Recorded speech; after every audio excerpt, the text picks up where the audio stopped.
चल रहे हैं लखनऊ, जहां पर उत्तर प्रदेश के मुख्यमंत्री योगी आदित्यनाथ इस वक्त डॉक्टर भीमराव अंबेडकर की जयंती के मौके पर जो कार्यक्रम का आयोजन किया जा रहा है उसमें एक कार्यक्रम में संबोधित कर रहे हैं। अपनी राजनीतिक उल्लू सीधा करते रहे हैं, वे लोग इसी प्रकार से गुमराह करके देश के अंदर अव्यवस्था पैदा करके उन दलितों का, वंचितों का शोषण करते रहेंगे और राजनीतिक सीढ़ियों पर चढ़ करके सत्ता की ऊंची दुकानों के पकवानों का स्वाद लेकर के दलितों को, गरीबों को, वंचितों को उनके अधिकारों से ऐसे ही वंचित करते रहेंगे। और इसलिए एक विस्तृत कार्य योजना के साथ भारतीय जनता पार्टी प्रदेश की कार्यशाला आज यहां पे आयोजित हो रही है। यद्यपि ये कार्यशाला 3 दिन पहले होनी थी, लेकिन गांव-गांव संपर्क के कार्यक्रम के कारण ये आज हुई है। आज का मुख्य कार्यक्रम बाबा साहब भीमराव अंबेडकर की जहां कहीं भी प्रतिमा है, उनके नाम पे जहां कहीं भी पार्क हैं, आज भारतीय जनता पार्टी के कार्यकर्ता, जनप्रतिनिधि और सरकार के अधिकारीगण वहां पे स्वच्छता के एक विशेष कार्यक्रम के साथ जुड़ रहे हैं और उन्हें सम्मानित करके उन कार्यक्रमों को आगे बढ़ाने का काम कर रहे हैं। और कल के लिए जैसे 2020 में केंद्र सरकार ने राजकीय अवकाश घोषित करते हुए प्रत्येक केंद्रीय कार्यालयों में यह व्यवस्था सुनिश्चित की थी कि बाबा साहब भीमराव अंबेडकर से जुड़े हुए उन मूल्यों पर, उन आदर्शों पर न केवल चर्चा की जाए बल्कि बाबा साहब भीमराव अंबेडकर के प्रति अपनी श्रद्धांजलि को व्यक्त करने के विशेष आयोजन भी किए जाएं। और वैसे ही प्रदेश सरकार ने भी कल एक सार्वजनिक अवकाश के साथ साथ बाबा साहब भीमराव अंबेडकर की प्रतिमा और पार्कों में पुष्पांजलि कार्यक्रम के साथ साथ चर्चा परिचर्चा करके इन मूल्यों को, इन आदर्शों को आगे बढ़ाने के लिए एक विशेष अभियान प्रारंभ किया है।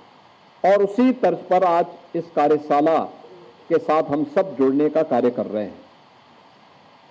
इसमें कोई संदेह नहीं कि पिछले 10 वर्ष में प्रधानमंत्री मोदी जी के नेतृत्व में बिना भेदभाव के शासन की योजना का लाभ हर वंचित को, हर दलित को, हर गरीब को, हर महिला को, हर अन्नदाता किसान को पहुंचाने का काम यह भारतीय जनता पार्टी की सरकारों ने किया है। लेकिन हमारी समस्या क्या है कि हम उस बात को बार बार दोहरा नहीं पाते। जिन लोगों को सुविधा मिली है उन लोगों तक हम इस बात को पहुंचाने के लिए कुछ देर प्रयास करते हैं, फिर वह प्रयास कहीं ना कहीं रुकता है। लेकिन यह एक विशेष अभियान जब हम इन कार्यक्रमों के साथ जुड़ेंगे, और 10 दिन का ये बड़ा अभियान, क्योंकि जब भी आप कोई बड़ा कार्य करते हैं, किसी बड़े अभियान को अपने हाथ में लेते हैं या कहीं भी कोई ऐसी घटना होती है जो किसी दलित को, किसी गरीब को, किसी वंचित को उसके अधिकार से रोकने का कुत्सित प्रयास होता है, तो विपक्ष कोई ना कोई प्रोपेगेंडा अपनाने का काम करता है। आप सब जानते हैं बांग्लादेश की घटना आपके सामने है, और बांग्लादेश की घटना को लेकर के मुझे लगता है 3 वर्ष पहले हमारे राज्यसभा के सांसद और SC/ST आयोग के पूर्व अध्यक्ष, उत्तर प्रदेश के पूर्व DGP श्री ब्रजलाल जी ने एक पुस्तक लिखी थी, और पुस्तक उन्होंने बाबा साहब भीमराव अंबेडकर और उस समय आजादी के समय के उन 2 दलित महायोद्धाओं की चर्चा करते हुए उसके तुलनात्मक अध्ययन पर आधारित थी। एक तरफ बाबा साहब भीमराव अंबेडकर जिन्होंने कहा था कि मैं आदि भी और अंत भी मेरा एक भारतीय के रूप में रहेगा और भारतीय के रूप में ही मैं अपनी पहचान को बनाए रखना चाहता हूं,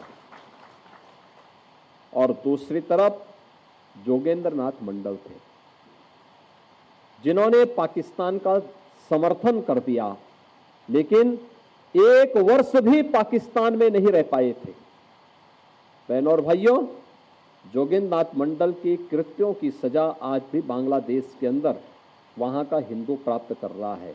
आप सब जानते हैं बांग्लादेश में जो भी हिंदू है, जो प्रताड़ित हो रहा है, जो पीड़ित है, ये सभी दलित हिंदू हैं। और दलित हिंदू वहां पर किस कदर उनके साथ अत्याचार हो रहे हैं आपने देखा होगा। न कांग्रेस ने, न समाजवादी पार्टी ने, न ममता बनर्जी ने, किसी ने भी उनके पक्ष में आवाज नहीं उठाई। उठाई तो केवल भारतीय जनता पार्टी ने उठाई। भारतीय जनता पार्टी ने उठाई और भारतीय जनता पार्टी इस बात के लिए प्रतिबद्ध है कि हमें हर हिंदू की रक्षा करनी है और इसी के लिए सिटीजनशिप अमेंडमेंट एक्ट भी बनाया कि किन्हीं कारणों से पाकिस्तान में, बांग्लादेश में, अफगानिस्तान में कोई सिंधु, कोई सिख, कोई हिंदू, कोई जैनी, कोई बौद्ध, अगर वह वहां भारत में आया है तो उसको भारत की नागरिकता मिल जाए। इसका विरोध करने वाले कौन लोग हैं?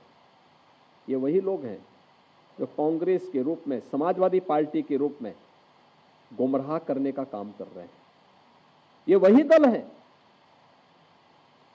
ये व्यवहारिक धरातल पर भी दलित और वंचितों का अधिकार छीनने के अधिकारी होते हैं। आप देखते होंगे कहीं दलितों की झोपड़ी पर, उनकी जमीन पर कब्जा करने वाले कोई लोग होंगे तो इन्हीं दलों से जुड़े हुए लोग होंगे।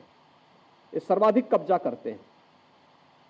और ठीक बात है कि सरकार का डंडा है, सरकार उनको ठीक भी करती है, दुरुस्त भी करती है कि जिससे वे लोग गरीबों की, वंचितों की जमीनों पर कब्जा न कर सके। लेकिन फिर भी उनके द्वारा किस प्रकार के राग अलापे जाते हैं, हमें आश्चर्य होता है। ये वही राज्य है और यह देश वही देश है जिस देश में वक्फ के नाम पर लाखों एकड़ लैंड कब्जे की गई है। और उनके पास कोई कागज नहीं, कोई राजस्व रिकॉर्ड नहीं, और राजस्व रिकॉर्ड नहीं तो सभी को वापस लेने की कार्रवाई, जब इस संशोधन विधेयक संसद में पारित हुआ है और अब इस पर कार्रवाई हो रही है, तो इसके लिए हिंसा भड़काई जा रही है। हिंसा में आपने देखा होगा कब पश्चिमी बंगाल में मुर्शिदाबाद 3 हिंदुओं की निर्मम हत्या हुई, उनके घरों से खींच करके उनकी हत्या हुई। और ये सब कौन है? ये सभी वही दलित हैं, वही वंचित हैं, वही गरीब हिंदू हैं जिसको इस जमीन का सर्वाधिक लाभ मिलने वाला है। सर्वाधिक लाभ मिलने वाला है। ये लैंड राजस्व के रिकॉर्ड में फिर से आएगी तो एक गरीब भी हाई राइज बिल्डिंग का, मल्टी स्टोरी बिल्डिंग का लाभ उठा पाएगा। उसको भी वहां अच्छे फ्लैट सरकार बना करके उपलब्ध करवा देगी। इन्हें भय है कि दलितों को, वंचितों को, गरीबों को अगर ये हाई राइज बिल्डिंग मिल जाएगी तो इनका तो वोट बैंक समाप्त हो जाएगा। ये गुमराह करने की इनकी राजनीति हमेशा के लिए समाप्त हो जाएगी। इसलिए लोग हिंसा भड़का रहे हैं, हिंसा का रास्ता अपना रहे हैं। आप देख रहे होंगे सिटीजनशिप अमेंडमेंट एक्ट पारित होने में जिसका लाभ सर्वाधिक पाकिस्तान, बांग्लादेश या अफगानिस्तान में जो वंचित हिंदू था, दलित हिंदू था, उनको भारत की नागरिकता देने का काम, जो किन्हीं कभी भी भारत में आए थे, 5 वर्ष पहले आए थे, उनको जब नागरिकता देने के कार्यक्रम को प्रधानमंत्री मोदी जी ने आगे बढ़ाया, इन्होंने पूरे देश के अंदर आंदोलन शुरू कर दिया, अभियान चालू कर दिया, बड़े बड़े आंदोलन किए, तोड़फोड़ की, आगजनी की। लेकिन सरकार ने भी दृढ़ता के साथ उसका सामना किया और सामना करते हुए आज इस नागरिकता देने का कार्यक्रम प्रारंभ किया है।